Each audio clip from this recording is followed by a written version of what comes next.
Salut la Feel Good Family, j'espère que vous allez bien et je suis très heureux de vous retrouver dans cette nouvelle vidéo dans laquelle je voulais qu'on parle ensemble de ce que l'on appelle la théorie des signatures. La théorie des signatures, c'est une théorie qui est très ancienne puisqu'elle était déjà présente dans la médecine traditionnelle chinoise, médecine qui est déjà millénaire.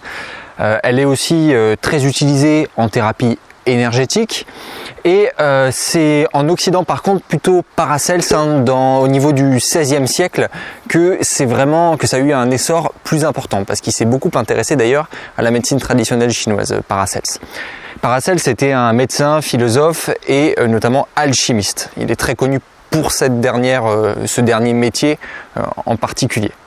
Donc dans cette vidéo, on va voir comment la structure des aliments, et on pourrait même aller plus loin jusqu'à la structure des plantes, comment cette structure peut impacter la santé de vos organes et peut vous aider à guérir certains organes.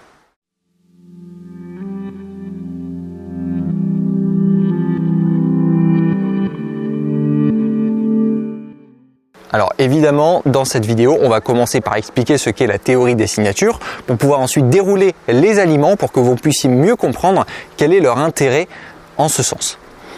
La théorie des signatures, c'est une théorie selon laquelle la forme d'un aliment qui ressemble à la forme d'un organe aurait une influence positive sur celui-ci. Je vais vous donner le premier exemple directement pour que ce soit plus clair. La tomate ressemble au cœur.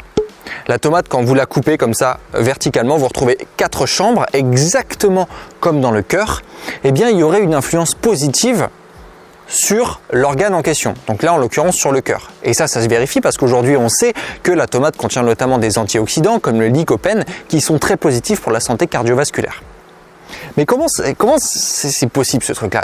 Comment, la forme d'une tomate ressemble à la forme du cœur, donc du coup, c'est bon pour le cœur? C'est très bizarre ça.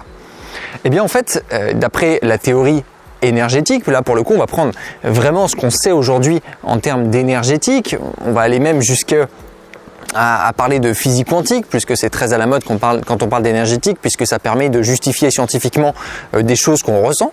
Bref, en fait, une structure c'est quoi? Une forme c'est quoi?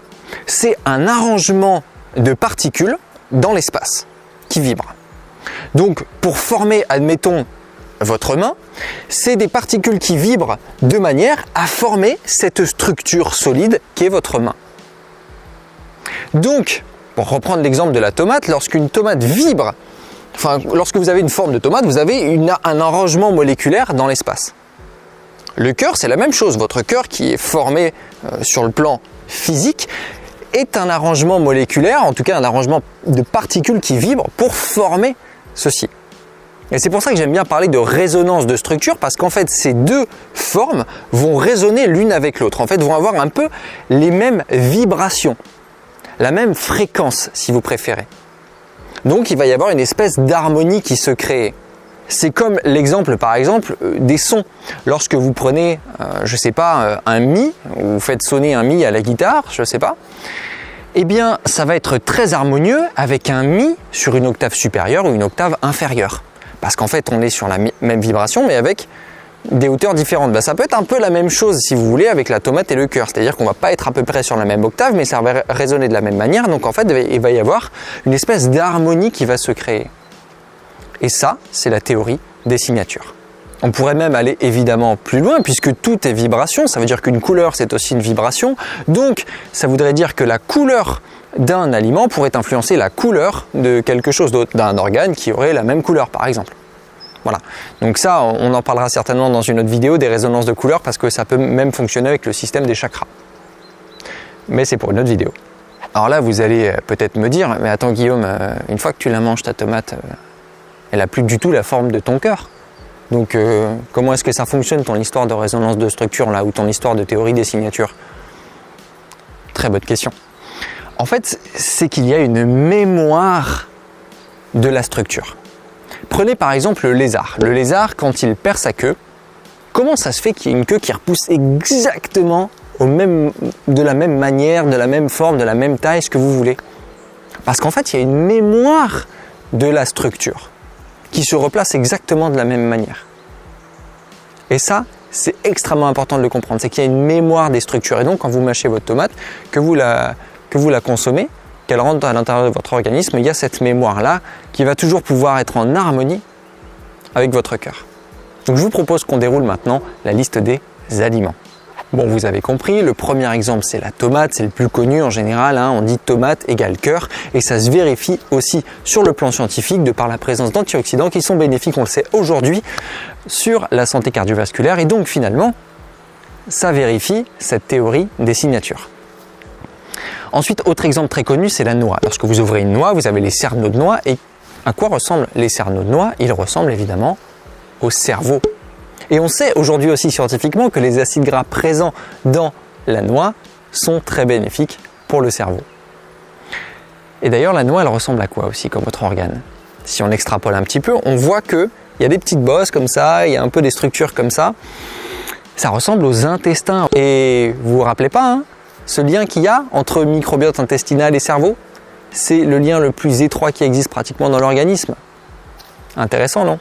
Comme si les deux organes vibraient presque sur la même fréquence et donc étaient en connexion très proche, très étroite. Ensuite, autre exemple, la figue. La figue, elle vous fait penser à quel organe? Pas mal. Les testicules. On est sur la forme de testicules chez les hommes. Et donc, quand on ouvre une figue, qu'est-ce qu'on retrouve? On retrouve des petits grains, exactement comme plein de petits spermatozoïdes. Et en fait, il y aurait une résonance de structure avec figue, testicule. Autre exemple, le raisin, et notamment la grappe de raisin. La grappe de raisin fait penser aux poumons et ses bronches et bronchioles. Et donc, en fait, on a cette espèce de ramification. Et aujourd'hui, on sait que le raisin, il est bénéfique pour les problématiques de bronchite, pour les problématiques d'asthme.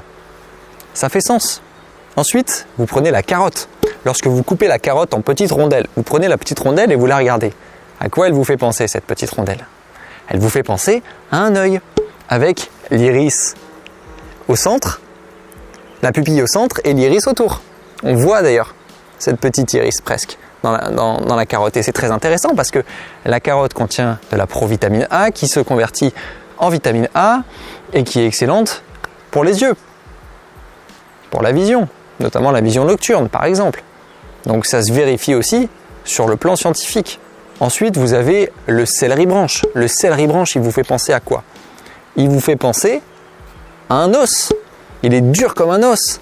Et qu'est-ce qu'on retrouve dans le céleri? On retrouve pas mal de silicium. Le silicium, c'est extrêmement efficace pour renforcer les os parce qu'il va favoriser la synthèse du collagène. Il va aussi favoriser l'assimilation du calcium et du magnésium, qui sont des composants essentiels de vos os. Donc ça se vérifie aussi sur le plan scientifique. Là, pour aller du côté des plantes, vous avez aussi par exemple la prêle. La prêle, c'est une plante qui ressemble pareil à un os. Et, enfin, un os, en tout cas, qui a une tige rigide, exactement comme le bambou d'ailleurs. Le bambou, la prêle sont deux végétaux qui sont aussi extrêmement intéressants pour les os de par leur contenu en silicium. Donc tout ça, c'est très intéressant, je trouve. Ensuite, vous avez les haricots secs. En anglais, ils les appellent d'ailleurs les kidney beans. Et ça veut dire quoi? Ça veut dire les haricots à reins. C'est très bon pour les reins.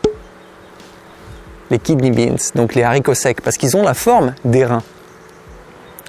Un excellent exemple. Ensuite, vous avez la patate douce. La patate douce, elle vous fait penser à la forme de quel organe? Le pancréas. Elle est très proche du pancréas avec sa forme allongée comme ça. Et justement, elle est très intéressante, la patate douce, par exemple, pour les diabétiques. Le pancréas génère l'insuline, pour rappel. Et parce que son index glycémique à cette patate douce, il est relativement faible. Donc, c'est un aliment qui convient aux personnes diabétiques. Ensuite, vous avez les agrumes.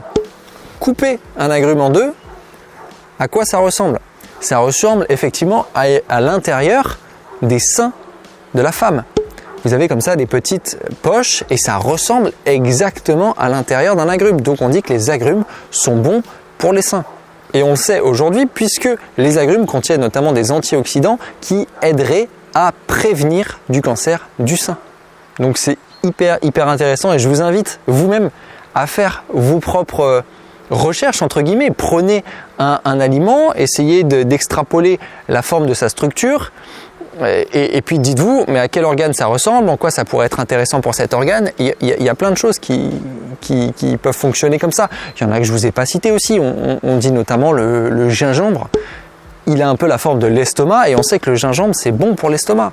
Notamment si vous avez des nausées, ce genre de choses, vous faites une infusion de gingembre, ça fonctionne extrêmement bien. Donc voilà, il y en a plein et c'est hyper fascinant de voir à quel point finalement tout est lié et à quel point on peut aller encore plus loin.